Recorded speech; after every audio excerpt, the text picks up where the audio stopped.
फिर स्वागत है मेरे YouTube channel like sir math में। आज मैं आपके सामने बताने वाला हूँ 3 पार्ट को जो कक्षा 10वीं क्लास का है, जिसका नाम है दो चर वाले रेखीय समीकरण। यानी ऐसे समीकरण जिनमें दो चरों का उपयोग किया जाता हो, यानी x और y। रेखीय शब्द का मतलब यहाँ पर है हमारे सामने x और y की घात का एक होना। अर्थात मैं आपको बता दूं, जो दो चर वाले रेखीय समीकरण है यानी उसमें x और y दो चरों का उपयोग किया जाना है, और रेखीय शब्द का मतलब उन चरों की घात का एक होना। समीकरण का मतलब है बराबर चिन्ह होना, और युग्म का मतलब है जोड़ा। तो चैप्टर में हम लोग पढ़ने वाले दो चर वाले रेखीय समीकरण मतलब ऐसे समीकरण युग्म जो दो चर x और y का उपयोग हुआ हो और दोनों बराबर चिन्ह लगे हों, अर्थात दो शर्तें हमारे सामने हों। तो हम लोग आगे चलने वाले हैं। तो जो बच्चे मेरे चैनल पर नए हैं वो लोग चैनल को सब्सक्राइब कर लें, और जो पहले आए हैं वो चैनल को लाइक करें और शेयर करें। तो यहाँ पर हमें दो चर वाले की समीकरण अवधारणा के बारे में बताया गया है कि यहाँ पर दिया है ax प्लस बी वाई और प्लस सी बराबर 0। यानी ये हमारे सामने वास्तव में मानक दो चर वाला रेखीय समीकरण है, क्योंकि यहाँ पर हमारे सामने x भी है, y भी है और दोनों ही घात एक भी है और बराबर चिन्ह प्रेजेंट है। जबकि यहाँ पर बता रहे ए बी सी वास्तविक संख्या यानी 2 4 6 5 इनके गुणांक के रूप में आ सकते हैं। जैसे एक समीकरण बनाऊँ वैसे में 5x प्लस 3y प्लस के 7 बराबर 0।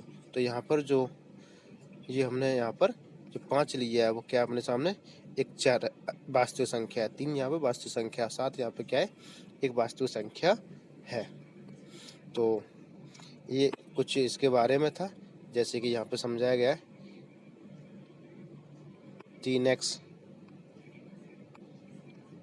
4y और यहाँ पे 21। तो हम लोग आगे चल के इसको और समझते हैं। तो अभी हमारे पास इस चैप्टर जो खास बात है इम्पोर्टेंट ओटी दृष्टि से और क्वेश्चन की दृष्टि से मोस्ट इम्पोर्टेंट है, वो है कि दो चर वाले रेखीय समीकरण का व्यापक रूप किस प्रकार लिखा जाता है। तो इसके व्यापक रूप लिखा जाता है ax plus B Y plus C बराबर 0।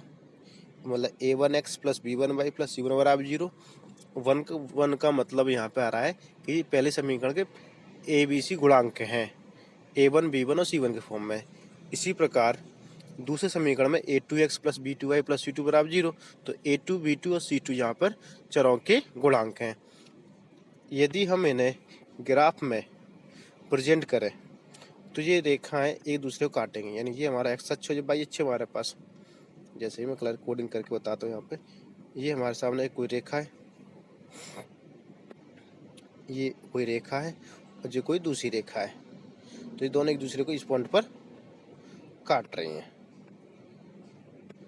इस पॉइंट पर काट रही हैं।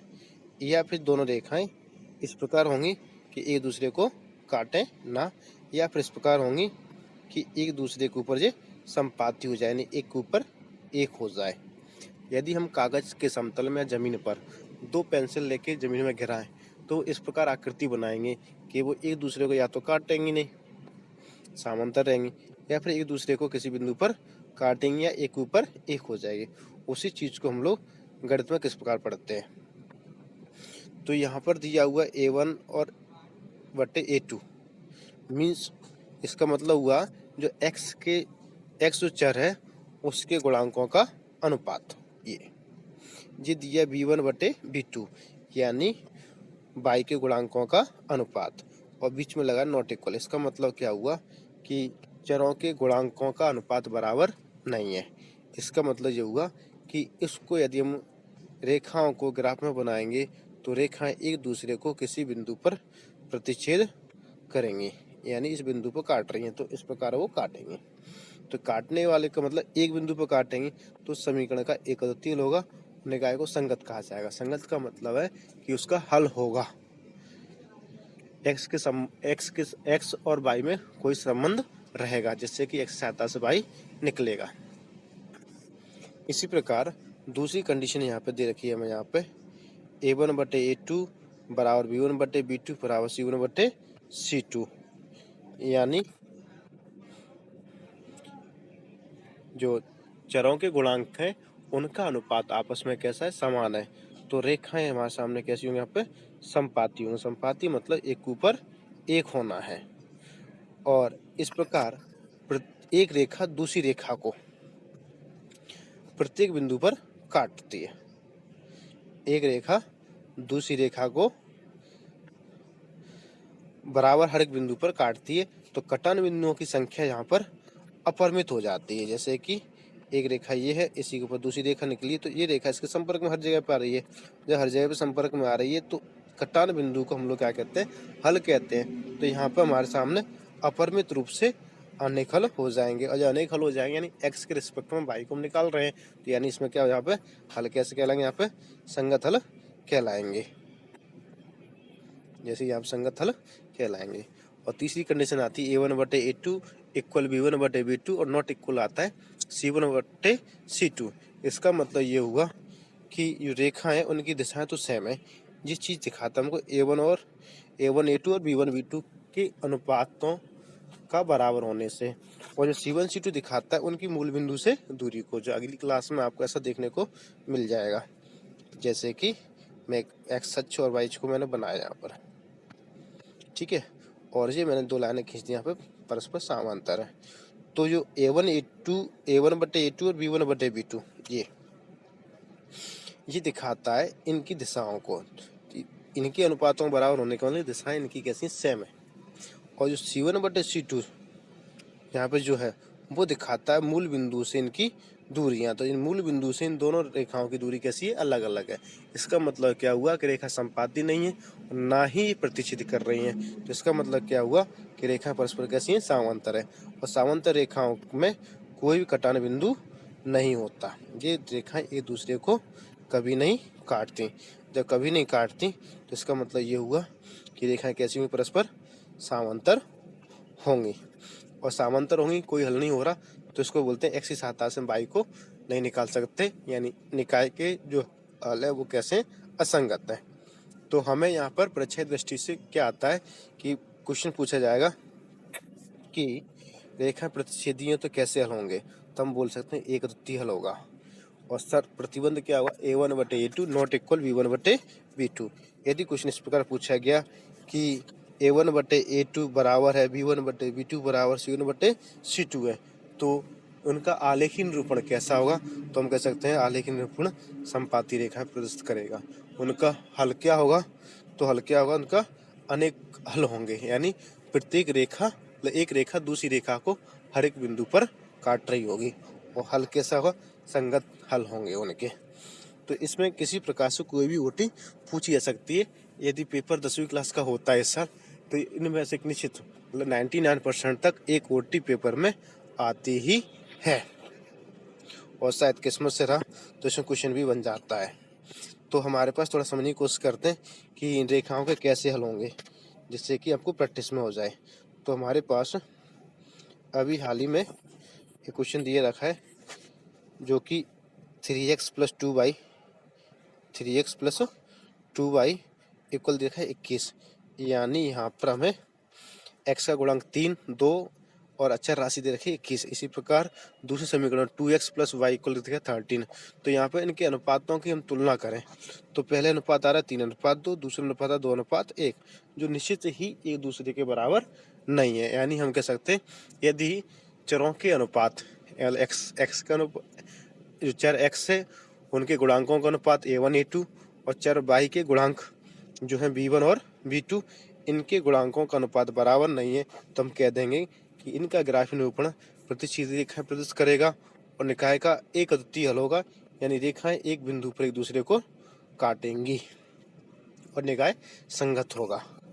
तो आप समझ पाए, इनके गुणांकों की तुलना करके हम लोग बता सकते हैं कि निरूपण कैसा होगा, ग्राफ कैसा खिंचेगा और निकाय के कितने हल होंगे। अब हल करने का पहली विधि हमारे पास कौन सी आती है, आलेखी विधि। इसको हल करने की पहली विधि है। इसी प्रकार अन्य विधियां भी इनका उपयोग करते हैं। तो आलेखी विधि में हम लोग क्या करते हैं कि हम लोग समीकरण युग्म रहता है तो एक समीकरण से एक रेखा बना लेते हैं ग्राफ में, और दूसरे समीकरण की सहायता से दो रेखा बना लेते हैं और देखते हैं कि ग्राफ जो है काट रहा है, समांतर रेखाएं या संपाती रेखाएं। यदि कटान बिंदु है काट रहा है तो कटान बिंदु ही हमारा क्या हल कहलाता है। इसी प्रकार हमारे पास अगली विधि जो आती है हल करने की, वो आती है विलोपन विधि और प्रतिस्थापन विधि। विलोपन विधि काफी सरल है, बच्चों काफी आती है।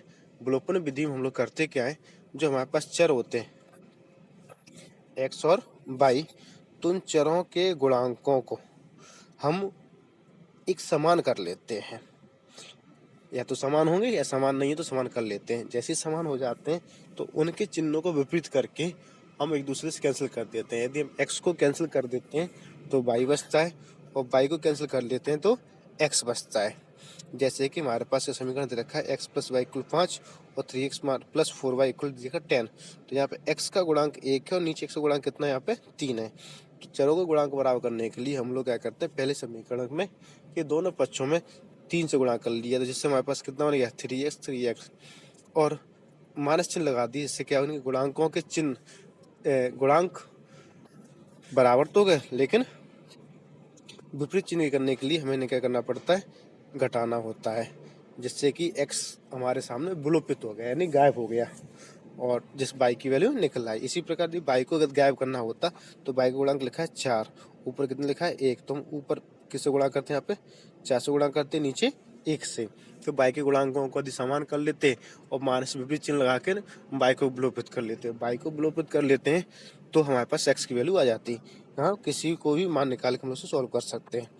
प्रतिस्थापन विधि, ये दो चर वाले देखिए समीकरण को हल करने की तीसरी विधि आलेखी विधि, विलोपन विधि, और अपने पास आती है यहाँ पे प्रतिस्थापन विधि। इस विधि में हम लोग जो चर हमारे पहले समीकरण में x होगा, दूसरे समीकरण में भी x होगा, ये दोनों x की वैल्यू सेम आने वाली हैं, यानी कि जो उत्तर आएंगे दोनों x की वैल्यू उसको पहले समीकरण में रख सकते हैं, दोनों में रख सकते हैं। यानी हम कह सकते हैं जो ऊपर जो x है वही x कहाँ है, नीचे है। नीचे समीकरण जो x है दूसरे समीकरण में, वही चर कहाँ पर है, पहले समीकरण में। तो यानी हम क्या कर सकते हैं, किसी भी एक चर से x का मान निकाल कर दूसरे वाले समीकरण में रख सकते हैं, क्योंकि x तो सेम ही है। तो यहाँ पर हम लोग क्या करते हैं, समीकरण 1 या 2 की सहायता से हम लोग तो किसी चर का मान निकाल लेते हैं। जैसे कि x + y = 5 रखा है तो हमने x की वैल्यू निकाल ली, वही x कहाँ पर है, दूसरे समीकरण 3x + 4y = 10 में। तो उस x की जगह पर हम लोग उसको रिप्लेस कर देते किसको, 5 - y को। तो हम पूरे समीकरण में हमारे पास y दिखने लगती है, यानी y की वैल्यू हम यहाँ से निकाल ली, तो y की वैल्यू 5 आ गई। और y की वैल्यू रिटर्न हम कहाँ लेके आते हैं, थर्ड इक्वेशन में, तीसरे समीकरण में या पहले समीकरण में। पहले समीकरण का ही रूप तीसरा समीकरण होता है। तो हम x y के दोनों के मान निकाल लेते हैं। अब हम लोग काफ़ी कुछ सीख चुके हैं, अब इसकी ओटियों के बारे में बात कर लेते हैं।